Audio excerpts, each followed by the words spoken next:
Assalamualaikum warahmatullahi wabarakatuh. Pemirsa, berjumpa kembali bersama saya Fibi Srayo Anita dalam Jurnal Kotim.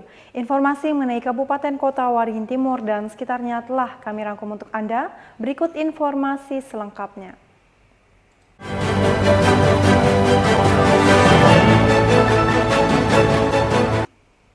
Sejumlah atlet dari berbagai cabang olahraga di Kabupaten Kota Waringin Timur melaju mewakili Kalimantan Tengah dalam ajang Pra-Pekan Olahraga Pelajar Nasional.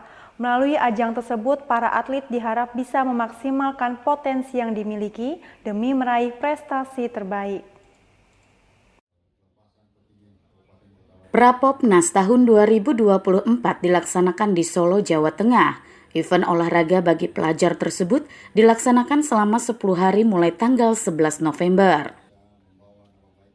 Dalam ajang tersebut, Kota Waringin Timur mengirim sebanyak 19 orang atlet dan pendamping dari berbagai cabang olahraga, yaitu bulu tangkis, bola voli, pencaksilat, dan bola basket.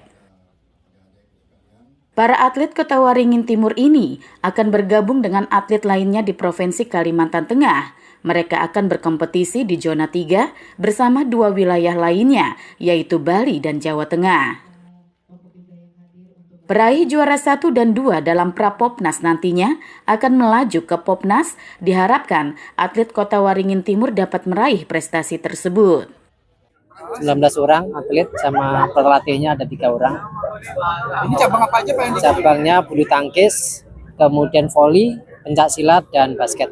Popnas itu khusus untuk pelajar. Ya, jadi kegiatannya pelajar yang ini di bawah dari Dinas Pendidikan Pemuda Olahraga. Kalau yang pra ini sifatnya seperti apa nih Pak? Pra ini ada beberapa provinsi, kemudian nanti yang juara akan melanjutkan ke Popnasnya. Popnasnya ada di Aceh ya. Pak, berarti ini kontingen yang dari Kotim ini nantinya akan gabung sama provinsi? Iya, ini Kotim akan gabung dengan provinsi. Jadi yang memberangkatkan adalah provinsi ini. Jadi ini gabungan, ini adalah bagian daripada anggota Prapopnas yang di wilayah Kalimantan Tengah. Ini adalah atlet-atlet yang berasal dari Kotim. Sementara itu, penjabat Sekda Kota Waringin Timur, Sanggul Lumban Gaul, merasa bersyukur adanya atlet Kota Waringin Timur yang bisa berlaga di Prapopnas. Meskipun tidak ada target khusus pada ajang kali ini, pemerintah daerah berharap para atlet dapat menggali pengalaman dan menunjukkan semangat bertanding yang tinggi. Jadi pertama kita mengucap syukur ya bahwa kita bisa ikut dalam Propnas Jawa Tengah itu. Jadi ada beberapa macam kegiatan, tadi ada pencaksilat, ada basket dan lain sebagainya, olahraga. Nah ini yang perlu kita dorong. Yang pertama mereka harus mengembangkan wawasan mereka, itu yang paling pokok ya. Artinya bisa bertarung dengan yang lain itu sudah luar biasa. Jadi mereka bisa menggali. Nah, mudah-mudahan dengan adanya semangat bertanding yang tinggi, mereka bisa memperoleh hasil yang maksimal. Ya, itu yang penting bagi kita. Jadi tidak ada kita memasang target kepada mereka, tetapi yang penting mereka bisa beradaptasi dengan kegiatan ini, dan pada tahun-tahun mendatang, nah gitu baru kita persiapkan secara matang. Prapopnas menjadi langkah awal bagi atlet-atlet muda Kota Waringin Timur dalam meningkatkan kemampuan dan pengalaman bertanding di level nasional. Mashud Badarudin, Hayat TV. Setelah 3 hari dilakukan upaya pencarian, jasad seorang pemancing bernama Rizky akhirnya ditemukan di bibir pantai Ujung Pandaran, Kabupaten Kota Waringin Timur. Rizky adalah korban dari insiden kapal tenggelam yang terjadi pada Sabtu malam lalu. Jasad Rizky pertama kali ditemukan oleh seorang warga pada Selasa sekitar pukul 4 subuh. Korban ditemukan dalam kondisi tak bernyawa dengan posisi tubuh yang terdampar di tepi pantai.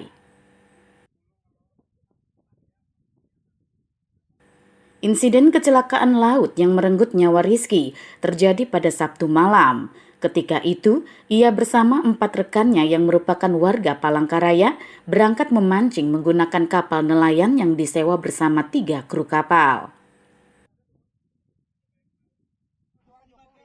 Namun bencana menghampiri mereka ketika kapal yang ditumpangi tiba-tiba hilang keseimbangan dan tenggelam di perairan pantai Ujung Pandaran. 4 pemancing dan 3 kru kapal berhasil selamat, namun Rizky ketika itu dilaporkan hilang. Upaya pencarian dilakukan tim gabungan dari Basarnas, BPBD, TNI Polri, dan masyarakat setempat. Hingga akhirnya korban ditemukan dan langsung dievakuasi oleh petugas ke rumah sakit. Masyarakat ada yang menemukan korban telah terdampar, Pak Bahrian kalau nggak salah tadi, warga di ujung Pandaran. Ini menemukan korban yang sudah meninggal dunia, kemudian melaporkan ini ke aparat setempat. Kebetulan tim BPBD yang ada di sana langsung ke lapangan dan membantu evakuasi korban. Korban kemudian dibawa ke puskesmas dan saat ini mungkin baru sampai di kamar jenazah RSUD Dr. Nurjani Sampit. Kasus kecelakaan air tersebut masih terus diselidiki aparat kepolisian setempat. Selain melakukan visum terhadap jasad korban, polisi juga telah meminta keterangan dari sejumlah saksi. Nah kalau informasinya ya pada berangkat situasi teduh, tapi nggak tahu pas kena gelombang atau apa, kan kita namanya di laut, cuaca ini kita nggak bisa ya.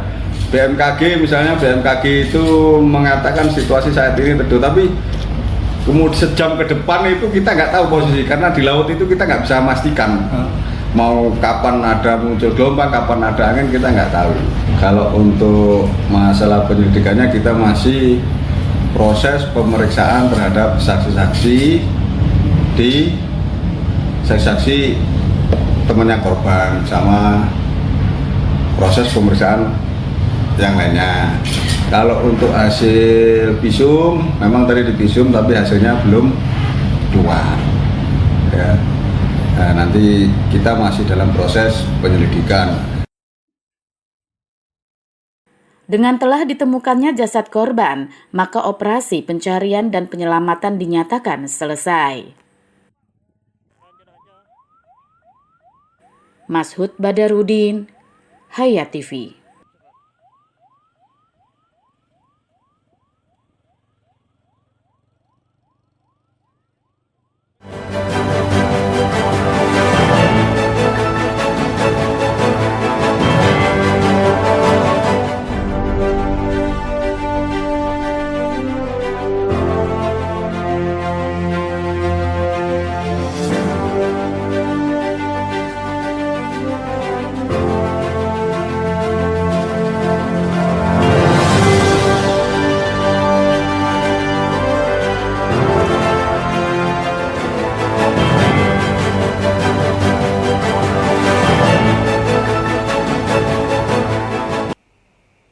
Guna menjaga ketertiban dan kondusivitas daerah jelang Pilkada, Bawaslu Kabupaten Kota Waringin Timur menertibkan alat peraga kampanye yang melanggar ketentuan.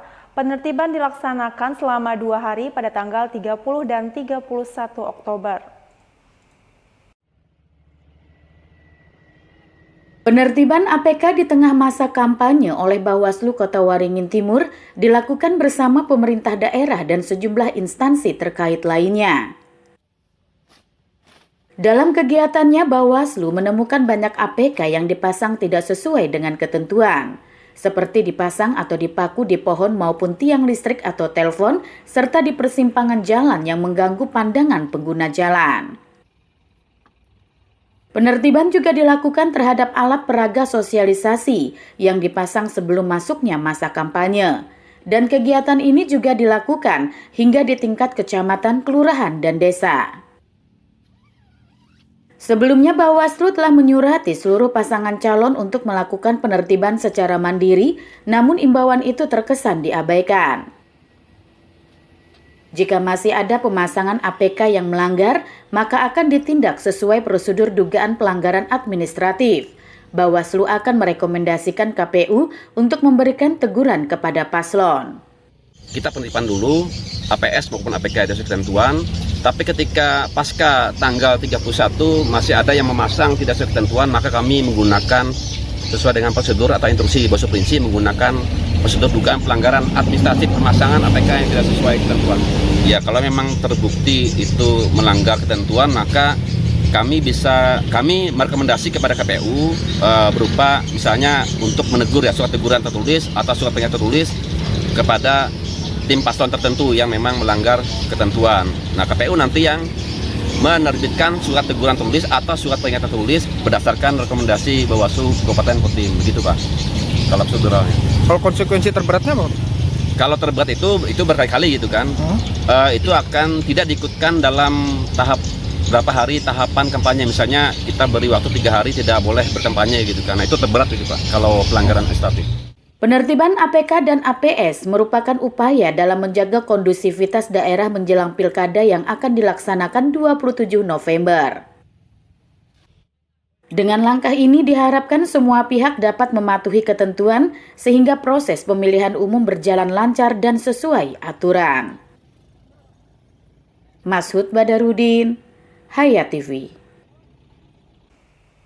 Pemerintah Provinsi Kalimantan Tengah bersama sejumlah pihak terkait melakukan pemantauan harga kebutuhan pokok masyarakat di sejumlah pasar di Sampit, Kabupaten Kota Waringin Timur. Hasilnya diketahui jika stabilitas harga masih terjaga.